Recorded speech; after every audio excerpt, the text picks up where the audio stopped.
12 inch के plastic के गमले में लगे हुए हमारे इस इंग्लिश गुलाब के पौधे की हालत आप लोग देख सकते हैं।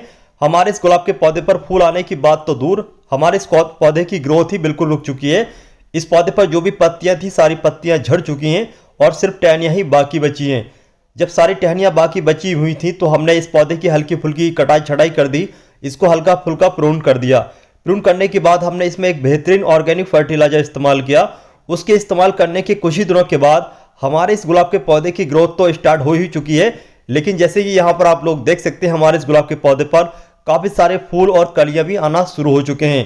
तो दोस्तों, अगर आपके गुलाब के पौधे पर अच्छे तरीके से फ्लावरिंग नहीं चल पा रही है काफ़ी सारे फर्टिलाइजर इस्तेमाल करने के बाद, तो आज की हमारी इस वीडियो को आप कंप्लीट देखें, क्योंकि आज की इस वीडियो में हम आपको बताने जा रहे हैं आपके गुलाब के पौधे के लिए एक बेहतरीन ऑर्गेनिक फर्टिलाइजर। उस फर्टिलाइजर को इस्तेमाल करने के बाद आपके गुलाब के पौधे पर बहुत ही तेज़ी से फ्लावरिंग होगी। तो अगर आप हमारी ये वीडियो फेसबुक पर देख रहे हैं तो हमारे पेज को लाइक, अगर यूट्यूब पर देख रहे हैं तो हमसे जुड़ने के लिए हमारे चैनल को सब्सक्राइब ज़रूर कर लें। बरसात या फिर खासतौर से बरसात के तुरंत बाद गुलाब के पौधे में फंगस लगने के बहुत ही ज़्यादा चांस होते हैं। तो जैसे कि हमारा ये आप गुलाब का पौधा देख रहे हैं, इसमें बरसात के सीजन में काफ़ी सारे पत्तियों पर, कुछ टहनियों पर फंगस लग चुका था, जिससे हमारा ये पौधा धीरे धीरे खराब हो रहा था। पौधे की पत्तियां नीचे से काली पड़ रही थी, जिन पर पाउडर जैसा जमा हो चुका था, यानी कि पाउडरी मिल्ड्यू का भी अटैक था। इसके अलावा दूसरी बीमारियां भी हमारे इस गुलाब के पौधे पर लग चुकी थी। पौधे की पत्तियां काली पीली पड़ चुकी थी। तो जो भी इन्फेक्टेड पत्तियां थी या फिर जो भी हेल्थी पत्तियां थी, उन सभी पत्तियों को हमने हटा दिया। हटाने के बाद हमने अपने इस गुलाब के पौधे की हल्की फुल्की कटाई छटाई कर दी थी, हल्की फुल्की प्रूनिंग कर दी थी, जिससे कि हमारे इस पौधे को बचाया जा सके। पौधे को हल्की फुल्की प्रूनिंग करने के बाद हमने फंगिसाइड का स्प्रे किया। फंगिसाइड को हमने सॉइल में भी इस्तेमाल किया, जिससे कि पौधे की मिट्टी में या फिर टहनियों में फंगस न लगे। तो जब भी गुलाब के पौधे पर इस तरीके की कोई भी दिक्कत बरसात के बाद में या फिर दूसरे मौसम में दिखाई दे तो आपको खासतौर से फंगिसाइड का इस्तेमाल ज़रूर करना चाहिए, जिससे कि आपका पौधा बच जाए। खासतौर से रेनी सीजन में क्या होता है कि काफ़ी सारा मॉइस्चर होता है, ह्यूमिडिटी ज़्यादा होती है, तो आपका जो गुलाब का पौधा है वो नमी ज़्यादा होने की वजह से धीरे धीरे खराब होने लगता है। ज़्यादा नमी में फंगस का बैक्टीरिया पनपने लगता है, जो कि आपके गुलाब के पौधे को धीरे धीरे खराब करने लगता है। तो खासतौर से रेनी सीजन में गुलाब के पौधों को डायरेक्ट बारिश से बचाना चाहिए। ऐसी जगह पर रखना चाहिए जहां पर डायरेक्ट बारिश का पानी न पहुंचे। हमने हमारे इस बीमार गुलाब के पौधे पर जो भी इन्फेक्टेड पत्तियां थी या फिर जो भी काली ब्रांचेस थी, यानी कि जो भी फंगस लगी ब्रांचेस थी, उनको हटा दिया था, उनको कट कर दिया था। उसके बाद में हमने इसमें एक ऑर्गेनिक फर्टिलाइजर इस्तेमाल किया था। उस फर्टिलाइजर के इस्तेमाल करने के बाद चलिए आने वाले समय में देखते हैं उसका क्या रिजल्ट हमें मिला। इस 12 इंच के गमले में लगे हुए हमारे इस गुलाब के पौधे की हमने प्रूनिंग कर दी थी और सारी इन्फेक्टेड पत्तियों को हटा दिया था। पत्ती हटाने के और फर्टिलाइजर इस्तेमाल करने के 1 महीने के बाद का ये रिजल्ट है। तो जैसे कि आप हमारा ये गुलाब का पौधा देख रहे हैं, पत्तियों से अच्छे तरीके से भर चुका है। पौधे की ग्रोथ बहुत ही अच्छे तरीके से चल रही है। सारा पौधा बिल्कुल ग्रीन और हेल्थी हो चुका है। अब सही समय है हमारे इस गुलाब के पौधे से फूल लेने का। चलिए अब हम आपको बताते हैं हमारे इस गुलाब के पौधे में अब हम कौन सा फर्टिलाइजर इस्तेमाल करेंगे, जिससे कि हमारे इस गुलाब के पौधे की ग्रोथ को तेज़ी से बढ़ाया जा सके और आने वाले समय में इस पर ज़्यादा फ्लावरिंग ली जा सके। तो चलिए सबसे पहले आपके गुलाब के पौधे में जो भी इन्फेक्टेड मतलब पत्तियां होती हैं या फिर जो भी सूखी पत्तियां होती हैं या फिर जैसे अनवांटेड पौधे घास वगैरह होती है, उसको निकाल दें। तो चलिए सबसे पहले यही काम हम अपने इस गुलाब के पौधे में कर लेते हैं। तो जैसे कि यहाँ पर आप लोग देख सकते हैं हमारे इस गुलाब के पौधे में काफ़ी सारे अनवांटेड पौधे यानी कि घास वगैरह उगाई है, जो कि हमारे गुलाब के पौधे की मिट्टी में जो भी ज़रूरी पोषक तत्व हैं वो सारे के सारे ये अनवांटेड पौधे यानी कि घास वगैरह खींच लेंगे। इससे हमारे पौधे को जो पोषक तत्व हैं वो नहीं मिल पाएंगे, इससे हमारे पौधे की ग्रोथ भी रुक सकती है। इसलिए सबसे पहले हम अनवांटेड पौधे को निकाल रहे हैं। पौधों को निकालने के साथ साथ जो भी सूखी पत्तियाँ इन्फेक्टेड पत्तियाँ हैं उनको भी निकाल देते हैं और साथ में हम गुड़ाई भी कर रहे हैं। गुड़ाई करने के बाद हम फर्टिलाइजर भी इस्तेमाल करेंगे। गुलाब के पौधे की जो मेन स्टेम होती है वहाँ से लगभग 1 से 2 इंच की दूरी से हम गुड़ाई कर रहे हैं। गुड़ाई हम 2 इंच गहरी कर रहे हैं।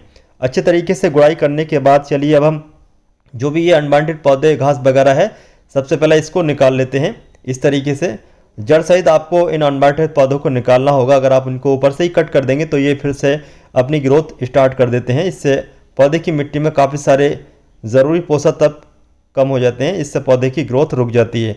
तो जैसे कि यहाँ पर आप लोग देख सकते हैं सारे के सारे हमने अनवांटेड पौधों को निकाल दिया है। चलिए अब हम फर्टिलाइज़र इस्तेमाल कर लेते हैं। हमारे इस गुलाब के पौधे पर अच्छे तरीके से फ्लावरिंग स्टार्ट हो सके, इसके लिए हम दो तरह के फर्टिलाइजर इस्तेमाल करेंगे।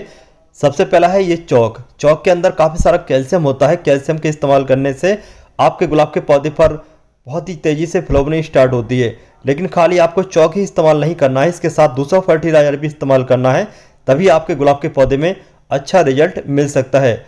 हमने मेन स्टेम से लगभग 2 से 3 इंच की दूरी पर इन दोनों चौकों को दोनों साइड में गाड़ दिया है। अब हम यहाँ पर दूसरा फर्टिलाइजर इस्तेमाल कर रहे हैं। ये कौन सा फर्टिलाइजर है इसके बारे में हम आपको आगे बताएंगे। फर्टिलाइजर मिट्टी में देने के बाद अब हम इस गुलाब के पौधे को ऐसी जगह पर रखेंगे जहाँ पर डायरेक्ट पूरा दिन की धूप आती हो। गुलाब के पौधे को सर्दी के मौसम में अच्छी फ्लावरिंग के लिए पूरा दिन की धूप मिलना बहुत ही ज़्यादा ज़रूरी है, तभी आपके गुलाब के पौधे पर अच्छे तरीके से फ्लावरिंग स्टार्ट हो सकती है। इस 12 इंच के प्लास्टिक के गमले में लगे हुए हमारे इस गुलाब के पौधे में फर्टिलाइजर इस्तेमाल करने के लगभग 20 दिन के बाद का ये रिजल्ट है। 20 दिन के बाद हमारा ये गुलाब का पौधा काफ़ी अच्छी तरीके से फूल और कलियों से भर चुका है। हमारे इस गुलाब के पौधे पर तमाम फूल और कलियां आ चुकी हैं, जैसे कि आप लोग यहाँ पर देख सकते हैं। हमारे इस गुलाब के पौधे पर किसी भी तरीके की किसी भी बीमारी ने अटैक नहीं किया है। हमारे इस गुलाब के पौधे की जो पत्तियाँ हैं वो बिल्कुल ग्रीन और हेल्थी हैं, बिल्कुल हरी भरी पत्तियाँ हैं। किसी भी तरह की कोई भी बीमारी हमारे इस गुलाब के पौधे पर नहीं दिख रही है। हमारे इस गुलाब के पौधे पर बीमारी ने अटैक क्यों नहीं किया है, तो हमने आपको बताना चाहते हैं। हमने इस गुलाब के पौधे पर एक ऑर्गेनिक इंसेक्टिसाइड भी इस्तेमाल किया था। उसके इस्तेमाल करने से हमारे इस गुलाब के पौधे पर किसी भी तरीके की किसी भी बीमारी ने अटैक नहीं किया है। पौधा बिल्कुल ग्रीन और हेल्थी है। अगर आप भी चाहते हैं आप अपने गुलाब के पौधे पर उस ऑर्गेनिक इंसेक्टिसाइड का छिड़काव करना, अपने पौधे को बीमारियों से बचाना, तो हमें कमेंट बॉक्स में कमेंट करके ज़रूर बताएं। हम उस ऑर्गेनिक इंसेक्टिसाइड की वीडियो आने वाले समय में अपलोड कर देंगे। इसके अलावा जैसे कि हमारे इस गुलाब के पौधे पर जो फूल और कलियां आप देख रहे हैं, जब ये फूल कलियां सूख जाएं तब इनको कट ज़रूर करें। कट करने का फ़ायदा ये होता है कि नीचे से नई नई ब्रांचेस निकलना शुरू हो जाती हैं, उन पर आने वाले समय में फूल आना शुरू होते हैं। लेकिन जो भी फूल सूख जाते हैं उनको अगर आप कट नहीं करेंगे तो आने वाले समय में आपके गुलाब के पौधे पर फूल आना कम हो जाते हैं। तो चलिए अब हम आपको बताते हैं हमने अपने इस गुलाब के पौधे में स्टार्टिंग में कौन सा फर्टिलाइजर इस्तेमाल किया था, मतलब पौधे की कटाई छटाई करने के बाद कौन सा फर्टिलाइजर इस्तेमाल किया था।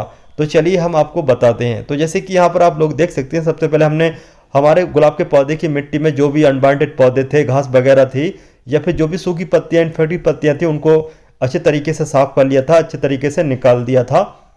उसके बाद पौधे की मिट्टी की लगभग मेन स्टेम से छोड़ने के बाद 2 से 3 इंच गहरी अच्छे तरीके से गुड़ाई की थी इस तरीके से।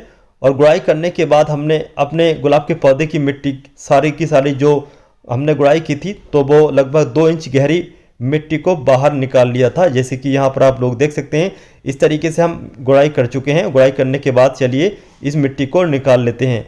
तो जो भी आपने 2 इंच गहरी मिट्टी की गुड़ाई की है, उस मिट्टी को सबसे पहले आप इस तरीके से बाहर निकाल लीजिए। मिट्टी को आपको फेंकना नहीं है, बल्कि इसको फिर से इस्तेमाल करना है। तो हम यहाँ पर जैसे कि आप लोग देख सकते हैं, मिट्टी अच्छे तरीके से निकाल चुके हैं। मिट्टी निकालने के बाद हमने जो फर्टिलाइजर इस्तेमाल किया था उसका नाम था बोन मील। जैसे कि यहाँ पर आप लोग देख सकते हैं, बोन मील एक हड्डी का चूरा होता है। अगर आप लोग हड्डी का चूरा यानी कि ये बोन मील इस्तेमाल नहीं करना चाहते हैं तो इसकी जगह आप चौक या फिर स्टोन डस्ट का भी इस्तेमाल कर सकते हैं। तो स्टोन डस्ट या फिर जो भी चौक वगैरह आप इस्तेमाल करें, इस तरीके से पौधे की मेन स्टेम को छोड़ने के बाद इस तरीके से चारों तरफ डाल दें। इसके अलावा पौधे की ग्रोथ तेज़ी से स्टार्ट हो सके, पौधे पर पत्तियां तेज़ी से बने, इसके लिए हमने यहाँ पर 2 साल पुरानी गोबर की खाद का इस्तेमाल किया था। गोबर की खाद अगर आपके पास 2 साल पुरानी नहीं है तो आप इसकी जगह बर्मी कंपोस्ट का भी इस्तेमाल कर सकते हैं। बर्मी कंपोस्ट या फिर 2 साल पुरानी गोबर की खाद डालने के बाद इस तरीके से आप मिट्टी ऊपर से डाल दीजिए। मिट्टी डालने के बाद इस तरीके से मिट्टी को चारों तरफ फैला दीजिए। मिट्टी को अच्छी तरीके से चारों तरफ फैलाने के बाद अब चलिए इसमें हम पानी देंगे और एक ऑर्गेनिक फर्टिलाइजर इस्तेमाल करेंगे। उस ऑर्गेनिक फर्टिलाइजर को तैयार करने के लिए सबसे पहले आपको एक गिलास में 250 ml पानी चाहिए। इसके अलावा आपको चाहिए टी लीफ यानी कि चाय की पत्ती। ये जो चाय की पत्ती है आप 250 ml पानी में डाल दीजिए और अच्छे तरीके से इसको मिक्स कर लीजिए। और फिर इसको एक रात के लिए ऐसी तरीके से भीगने के बाद छोड़ दीजिए और छोड़ने के अगले दिन बाद आपको ये फर्टिलाइज़र तैयार मिलेगा। ये जो फर्टिलाइज़र है ये एसिडिक होता है और आपके गुलाब के पौधे को एसिडिक मिट्टी बहुत ही अच्छी लगती है अच्छी फ्लावरिंग के लिए। तो जैसे कि यहाँ पर आप लोग देख सकते हैं, अगली सुबह आपका जो फर्टिलाइज़र है इस तरीके से तैयार आपको मिलेगा। तब आप इसको अपने पौधे में इस्तेमाल कर सकते हैं। इसके इस्तेमाल करने से आपके पौधे की मिट्टी एसिडिक हो जाएगी, फिर आपके गुलाब के पौधे पर बहुत ही तेज़ी से फ्लावरिंग स्टार्ट होगी। इसको आपको डायरेक्ट इस्तेमाल नहीं करना है, बल्कि आप इसको 2 लीटर पानी में अच्छे तरीके से मिक्स कर लीजिए। तो हम यहाँ पर वाटर कैन में ये पानी को मिक्स कर लेते हैं। इस वाटर कैन में 2 लीटर पानी है। अब चलिए पौधे की मिट्टी में इस पानी को इस्तेमाल कर लेते हैं और कुछ ही दिनों के बाद आपका गुलाब के पौधे पर अच्छी तरीके से फ्लावरिंग होना स्टार्ट हो जाएगी। तो दोस्तों, सूखे हुए गुलाब के पौधे को फर्टिलाइजर देने के बाद फ्लावरिंग आने तक पूरी अपडेट के साथ हमारी इस वीडियो की ये जानकारी आपको कैसी लगी, इसके बारे में आप हमें कमेंट बॉक्स में कमेंट करके ज़रूर बताइए। अगर आपको आज की हमारी इस वीडियो की ये जानकारी पसंद आती है तो आज की हमारी इस वीडियो को लाइक करने के साथ अपने दोस्तों या फिर रिश्तेदारों के साथ शेयर करना बिल्कुल ना भूलें, जिससे कि आज की हमारी इस वीडियो का फ़ायदा आपके दोस्तों या फिर रिश्तेदारों को भी हो सके। तो चलिए दोस्तों, चलते हैं, फिर मिलते हैं अगली वीडियो में। तब तक के लिए बाय।